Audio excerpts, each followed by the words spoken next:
Nah, mungkin buat kalian yang nonton video ini akhirnya jadi bertanya-tanya, terus Bang Jo, lampor ini apa? Sebenarnya apa? Keranda terbang itu ada apa enggak? Dan fenomena ketok pintu itu gimana? Oke, jadi gue jelasinnya begini. Lampor atau si keranda terbang ini itu adalah salah satu media santet. Ada seseorang yang mengirim dan ada orang yang dituju. Jadi lampor ini punya target. Nah, biasanya para pelaku santet ini akan membuat teror untuk si korban. Nah, di waktu itu juga orang-orang pelaku santet mulai mengirimkan makhluk goibnya untuk menghabisi dan menakut-nakuti si target. Nggak bakal ada yang namanya santet kalau orang itu nggak tersakiti. Dulu ketika tahun 70-80-an itu keranda terbang yang dilihat orang adalah keranda terbang yang masih menggunakan bambu.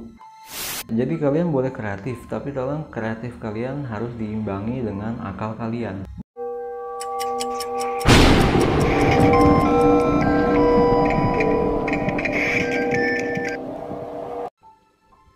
Nah, assalamualaikum warahmatullahi wabarakatuh. Balik lagi sama gue Jo di channel Perjalanan Waktu. Nah, jadi di video kali ini gue bakal ngebahas tentang lampor. Nah, jadi pembahasan lampor ini di luar sana lagi banyak diperdebatkan, lagi banyak dibicarakan oleh orang banyak. Fenomena lampor atau keranda terbang ini dibarengin sama ketokan pintu yang terjadi di malam hari. Nah, jadi sebenarnya lampor itu apa sih? Kenapa bisa begitu boomingnya, bisa begitu banyak dibicarakan sama orang-orang?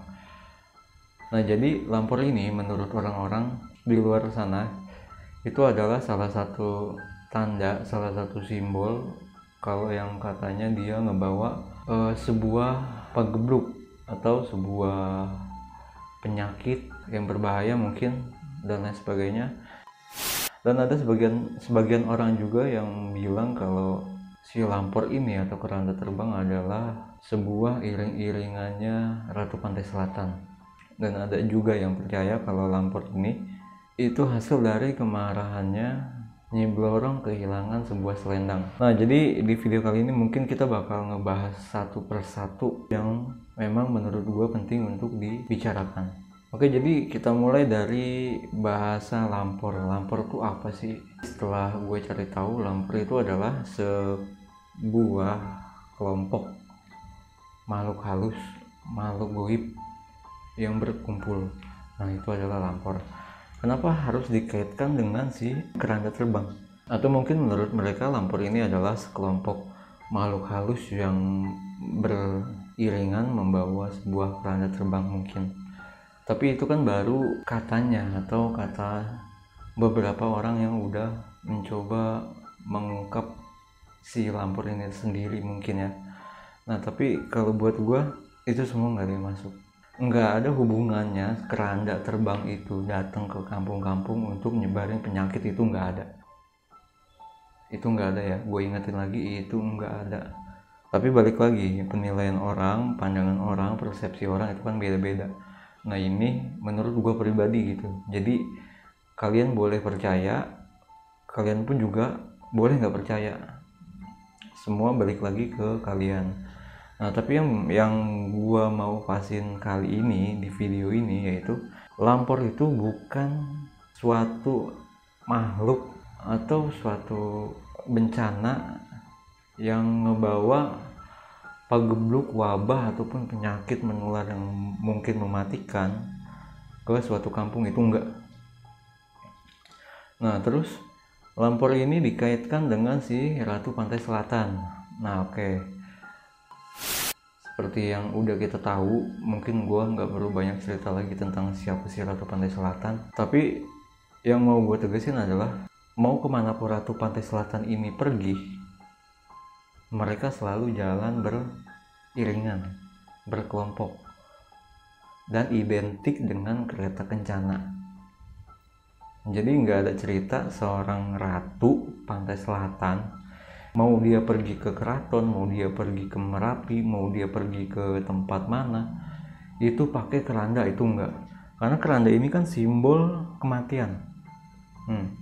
Jadi keranda ini adalah simbol kematian, dan nggak mungkin di gue ini nggak masuk kalau si seorang ratu pergi beriringan itu memakai keranda. Gue nggak sepaham dengan hal seperti itu. Dan satu lagi, si Lampor ini, keranda ini selalu dikaitkan dengan si Nyi Blorong. Oke, jadi nggak ada cerita si Nyi Blorong ini kehilangan selendang, terus dia kesel dan dia neror semua kampung-kampung di daerah si Blorong mungkin, atau enggak di daerah Blorong kehilangan selendangnya. Itu nggak mungkin, nggak pernah kejadian. Gue nggak pernah ngeliat dan gue nggak pernah nemu sosok makhluk goib yang kehilangan sesuatu terus dia nyerang siapapun yang dia temuin. Dia nyerang babi buta, itu nggak mungkin. Oke, jadi tolong buat orang-orang, kalau emang dia ngerti tentang apa itu Lampor dan siapa itu Lampor, kenapa bisa ada keranda terbang, jadi tolong dijelasin sedetail-detailnya. Jadi jangan sampai ketika mendengar penjelasan kalian, orang yang ngedengarnya ini malah makin bingung, makin nggak tahu dia harus percaya siapa. Jadi karena buat gue sendiri, apapun yang udah diucap, apapun yang udah dikatakan, itu bakal dipertanggungjawabkan. Jadi jangan pernah mengucapkan kata-kata yang sekiranya lo itu nggak ngerti, lo itu nggak paham, lo itu baru dengar katanya gitu. Jadi kalau yang kayak gitu lebih baik jangan lo sebarin lagi ke orang, tapi lo cari tahu dulu kebenarannya gimana. Apakah emang benar ada hal seperti itu atau tidak ada. Jadi jangan sampai suatu kabar itu malah dibikin seolah-olah kelihatan menyeramkan. Itu jangan, kalau bisa jangan. Apalagi orang yang berbicara tentang Lampor itu kan bisa dibilang bukan orang-orang biasa gitu. Dia pasti punya pengetahuan yang lebih, atau mungkin juga dia praktisi, dia punya pengalaman yang tinggi, jam terbang yang tinggi. Jadi tolong jangan asal bicara gitu, karena apa yang kita bicarakan itu yang bakal kita pertanggungjawabkan. Nah, mungkin buat kalian yang nonton video ini akhirnya jadi bertanya-tanya, terus Bang Jo, Lampor ini apa sebenarnya, apa keranda terbang itu ada apa enggak, dan fenomena ketok pintu itu gimana? Oke, jadi gue jelasinnya begini. Lampor atau si keranda terbang ini itu adalah salah satu media santet. Nah, si Lampor ini, si keranda terbang ini, ada yang ngirim, ada yang memerintahkan untuk ke suatu daerah tersebut. Karena biasanya di daerah tersebut itu dia mempunyai target. Nah, itu adalah Lampor, itu adalah keranda terbang.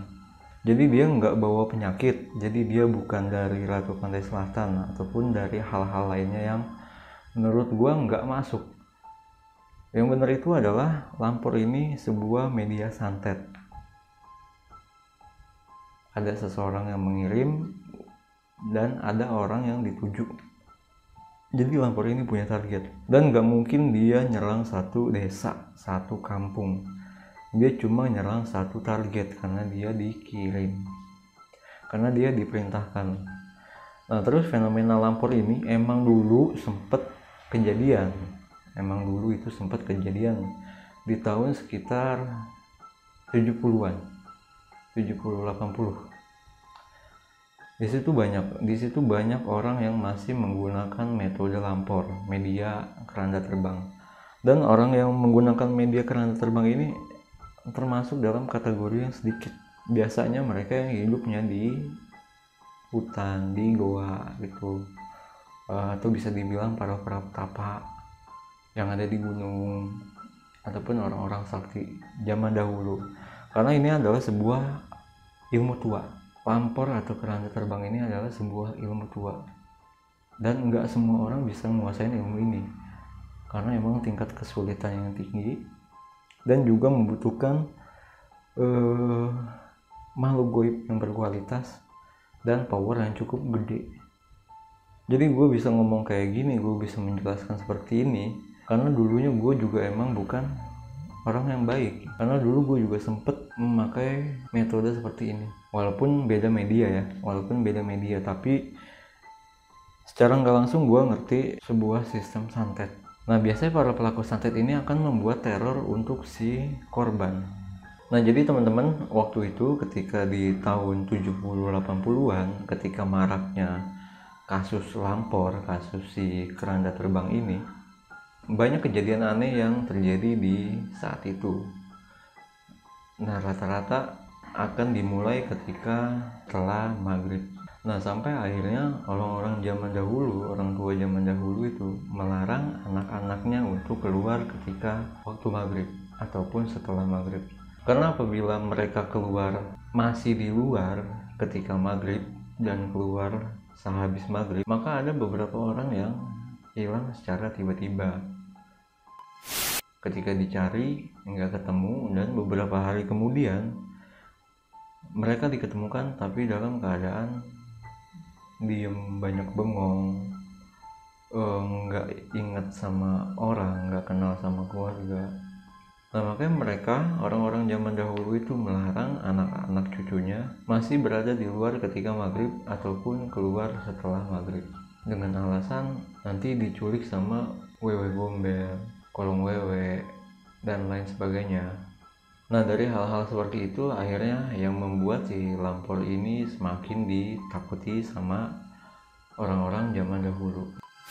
Nah, padahal cerita benernya nggak kayak begitu, nggak seperti itu.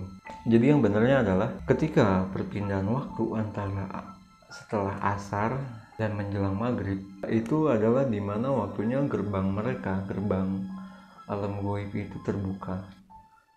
Nah, jadi gerbang alam goib itu terbuka di waktu petang, antara perpindahan waktu dari setelah asar menuju maghrib. Nah, itu gerbang mereka lagi terbuka ke dimensi kita. Nah, di waktu itu juga orang-orang pelaku santet mulai mengirimkan makhluk goibnya untuk menghabisi dan menakut-nakuti si target. Jadi sebenarnya kayak begitu teman-teman. Makanya ada kasus orang hilang, orang ini, orang itu. Nah, media santet ini yang cukup unik menurut gua karena menyerang mental korban, menyerang alam bawah sadar di si korban, lalu mereka menculik sukmanya si korban. Nah, itulah proses santet. Makanya ada orang yang dari tadinya sehat, normal, akhirnya sakit-sakitan dan lain sebagainya. Jadi si korban ini juga diteror dengan berbagai macam cara. Nah, salah satunya adalah dengan ngelihat si keranda terbang, ataupun mungkin pintunya diketuk, atau ada penampakan di sekeliling rumahnya, dia sering mimpi buruk dan lain sebagainya. Hingga si korban ini secara nggak langsung akan terserang secara mental juga, terserang secara alam bawah sadarnya, dia akan terserang. Jadi ketika si target udah terserang mentalnya, alam bawah sadarnya, itu gampang banget buat disantet sama orang melalui media apapun. Nah, jadi di sini lampor yang sering dibicarakan sama banyak orang itu nggak ada bedanya sama si babi ngepet gitu. Jadi nggak mungkin satu kampung full ngelihat ini keranda terbang, nggak mungkin. Karena si babi ngepet pun juga seperti itu. Hanya orang-orang tertentu aja yang dikasih lihat babi itu. Nah, kalau dari kasus si babi ini, mungkin yang lihat mereka adalah orang-orang yang lagi jaga malam, atau enggak yang lagi kebetulan pulang malam, dan kemungkinan lainnya. Nah, begitu juga si lampor, si keranda terbang ini. Gua pastiin cuma beberapa orang yang ngelihat secara langsung. Nah, sisanya mereka cuma ngedenger katanya ada si lampor gitu kan, katanya ada lampor di sini gitu. Akhirnya dia juga cerita lagi ke orang, ke A, ke B, ke C, ke D. Akhirnya jadi satu kampung tahu tentang cerita lampor itu. Nah, khusus buat orang-orang yang emang bener dikasih lihat sosok lampor atau enggak keranda terbangnya ini, sebenarnya dia nggak ngelihat sebuah keranda asli, sebuah keranda yang biasa dipakai atau enggak yang biasa ada di masjid-masjid, itu enggak. Itu adalah pengalihan pandangan. Jadi seakan-akan mereka ngelihat keranda terbang. Nah, sebenarnya enggak, mereka cuma dikelabui aja penglihatannya oleh makhluk tersebut. Nah, jadi semakin kalian membesar-besarkan masalah lampor ini, kalian akan semakin takut, dan rasa takut itu yang bakal diserap sama mereka, sama makhluk goib. Karena pada dasarnya makhluk goib itu nggak bisa ngapa-ngapain kecuali dia dapet rasa takut dari lo. Rasa takut dari lo itu menjadi kekuatan mereka, hingga akhirnya mereka bisa banting pintu, banting barang, ngelempar barang, dan lain sebagainya. Nah, ini beda cerita kalau dia emang makhluk goib yang berkualitas ya. Tapi rata-rata makhluk goib yang suka nakutin manusia itu sebenarnya mereka lagi mau nyerap energi manusia, energi takut yang dikeluarkan dari manusia. Itu adalah sumber kekuatannya mereka, sehingga akhirnya mereka bisa ngebanting barang dan hal-hal lain sebagainya. Nah, terus fenomena ketuk pintu itu sebenarnya satu paket dari media si keranda terbang ini, media santet ini. Nah, jadi nggak mungkin satu kampung itu diketokin pintunya satu persatu. Dia pasti cuma ngeganggu targetnya aja yang diketokin rumahnya. Nah, jadi gue cerita sedikit dulu. Di tahun 2016-2017 gue punya seorang tamu. Nah, dia adalah perantau dari seberang ke daerah Bekasi. Nah, jadi waktu itu posisinya dia lagi terkena suatu masalah, sampai akhirnya dia dikerjain sama orang-orang yang bisa. Itu dia disantet, dan udah makan 2 keluarganya, ibu dan kakaknya udah meninggal. Akhirnya tinggal dia sama bapaknya. Nah, waktu itu ketika dia di Bekasi, bapaknya ini ada di Madura, dan bapaknya udah proses hampir mau meninggal di jalan 3 bulan, dan dia juga udah ikhtiar, udah berdoa, udah berusaha ke dokter maupun ke alternatif, tapi hasilnya nihil. Yang ada malah dia dimanfaatkan oleh beberapa oknum dengan alasan harus beli ini, harus beli itu, harus diganti tumbangan sama ini sama itu gitu. Nah, jadi singkat cerita akhirnya dia ketemu sama gua, dan di situ posisi gua sulit. Nah, maksudnya sulit juga harus meyakinkan orang tersebut kalau nggak semua praktisi seperti itu gitu. Karena dari obrolan yang gue tangkap, dia udah nggak percaya lagi sama yang namanya praktisi. Dan di satu sisinya lagi gue harus berusaha untuk menyelamatkan bapaknya. Nah, akhirnya gue menggunakan metode ketok pintu. Nah, gue ngomong sama dia, bang, ntar ketika gue balik dari sini, entah itu nanti malam ataupun besok malam, pintu rumah ada yang ngetok sekali, itu berarti tandanya alhamdulillah nih, berarti bapak lo bakalan sembuh. Nah, kalaupun pintunya diketok 2 kali, gue minta maaf sebelumnya, karena berarti gue nggak mampu untuk bantuin lo, buat nolong lo. Nah, setelah obrolan itu, gue balik ke rumah, dan beberapa hari kemudian si orang Madura ini datang ke rumah gue. Dia menceritakan kalau ketika gue balik dari rumah dia, itu tengah malamnya sekitar jam 1 jam 2, pintu rumahnya ada yang ngetok dan bunyinya sekali. Dia buka pintu, dia sempat ngecek ke kanan kiri, dia sempat keluar rumahnya untuk memastikan kalau nggak ada orang iseng. Nah, setelah diyakini nggak ada siapa-siapa dan dia teringat sama pesan gua, akhirnya dia nangkep kalau itu suatu tanda yang udah dikasih ke dia. Nah, jadi dari cerita tersebut harusnya lo udah bisa nangkep maksud dari si ketok pintu ini. Jadi balik lagi, media yang digunakan, metode yang digunakan tergantung dari si pengirim. Jadi buat teman-teman di luar sana yang kebetulan lagi deket sama kasusnya si lampor ini, sama kasusnya si ketok pintu ini, pesan gua, jangan terlalu takut kalau emang lo nggak salah. Jadi kalaupun ada kejadian itu, harusnya kita langsung introspeksi diri. Kita harus ingat-ingat apa kita udah berbuat salah sama orang, apa kita udah salah ucap, kita ngelukain hati orang, kita menyinggung perasaan orang gitu. Karena sebenarnya nggak bakal ada yang namanya santet kalau orang itu nggak tersakiti. Jadi stop, jangan terlalu dibesar-besarkan, jangan juga percaya omongan orang yang belum tentu jelas kebenarannya. Jadi kalau bisa, kalau emang lo ngedenger suatu kabar, ngedenger suatu kasus, lebih baik lo pikirin dulu Lebih baik lo pikirin dulu, lo cerna baik-baik dulu, kira-kira kabar ini benar apa enggak, salah apa enggak. Nah jadi semoga sampai sini kalian udah pada ngerti apa itu lampor dan apa itu keranda terbang.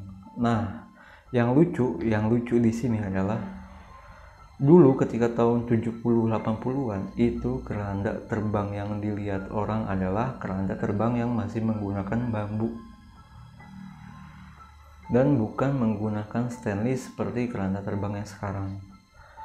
Nah, buat orang yang nyebarin berita ngelihat keranda terbang, entah itu di TikTok, entah itu di YouTube atau di media sosial lainnya, jadi kalian boleh kreatif, tapi dalam kreatif kalian harus diimbangi dengan akal kalian. Jadi jangan sampai hal yang harusnya jadi pelajaran hidup ketika lo ngelihat keranda, ini malah lo bikin seakan-akan keranda itu sebuah mainan. Hati-hati ya, karena keranda ini adalah alat terakhir yang bakal nganter lo entah dari rumah sakit ke kuburan. Itu alat transportasi lo terakhir lo.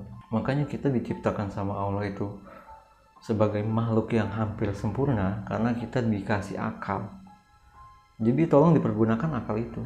Karena akhirnya dari video yang gak jelas itu, entah itu benar atau enggak, tapi mereka di luar sana pada bikin patung dan diikat di deket tiang, ya kan, dengan alasan itu adalah sebuah penangkal yang ngebuat lampor ini enggak datang ke rumah lo. Nah sekarang gue tanya, ketika lo dengar kasus lampor, lo kan berdoa, lo kan minta sama Allah nih, minta dilindungin, minta dijaga, minta dijauhkan dari sosok lampor, dari sosok si keranda terbang ini. Tapi kenapa akhirnya ujung-ujungnya kalian ngebuat patung? Di sini jadi yang gue tangkap, ketika kalian berdoa minta dijaga, minta dilindungin, terus kalian ngebuat patung dengan alasan patung ini bakal nangkal si lampor. Nah sekarang pertanyaan gue, ketika ada ini patung, Allahnya kemana? Padahal dari awal lo tuh minta sama yang bikin hidup, sama yang ngebuat kita, yang ngebuat manusia, yang ngebuat makhluk goib, yang ngebuat alam semesta. Tapi kenapa harus lo tutup dengan sebuah patung? Itu kan jadi pertanyaan. Jadi sebenarnya lo berlindung sama Allah apa sama patung? Tapi balik lagi, ini gue bilang balik lagi ya, gue juga belum tahu itu kebenarannya gimana gitu. Tapi kalau emang sampai itu kejadian, itu bahaya banget. Itu udah melenceng, menurut gue sih udah melenceng. Apapun itu alasannya, kalau lo akhirnya nganggep itu patung adalah sebuah penangkal, itu lo udah salah, itu lo udah musyrik. Karena tanpa media patung atau enggak yang lain sebagainya, sebenarnya lo udah dijaga sama Allah. Tapi balik lagi, niat dan keyakinan lo gimana gitu. Jadi kalau kita ngobrolin masalah keyakinan itu sih agak sedikit sensitif. Jadi ya gue minta maaf kalau emang kata-kata gue barusan nyinggung beberapa orang di luar sana, gue minta maaf. Tapi di sini balik lagi, gue cuma berusaha buat ngedukasi. Jangan sampai kalian gara-gara hal yang belum jelas ini akhirnya jadi salah jalan. Sekali lagi gue ingetin, lampor ini adalah media santet, media yang digunakan oleh seseorang untuk menyakiti korbannya. Nah jadi teman-teman, semoga dari video ini kita bisa belajar bareng lagi, kita bisa mendapatkan sebuah pengalaman lagi. Jadi biar kalian gak gampang percaya sama cerita-cerita miring yang beredar di sekitar kita. Nah jadi untuk kasus lampor ini atau si keranda terbang dan ketok pintu lain sebagainya, semoga sampai sini kalian udah bisa mengurangi ketakutan kalian. Nah jadi karena sebenarnya ketika kalian takut, kalian mengeluarkan rasa takut, itu cuma membuat kalian rugi. Karena kalian memberikan mereka yang gak kelihatan, mereka yang kasat mata, itu sebuah ketakutan untuk lebih membuat kalian menjadi semakin takut lagi. Gue Jo dari tim Perjalanan Waktu. Terima kasih udah nonton video ini sampai selesai. Assalamualaikum warahmatullahi wabarakatuh.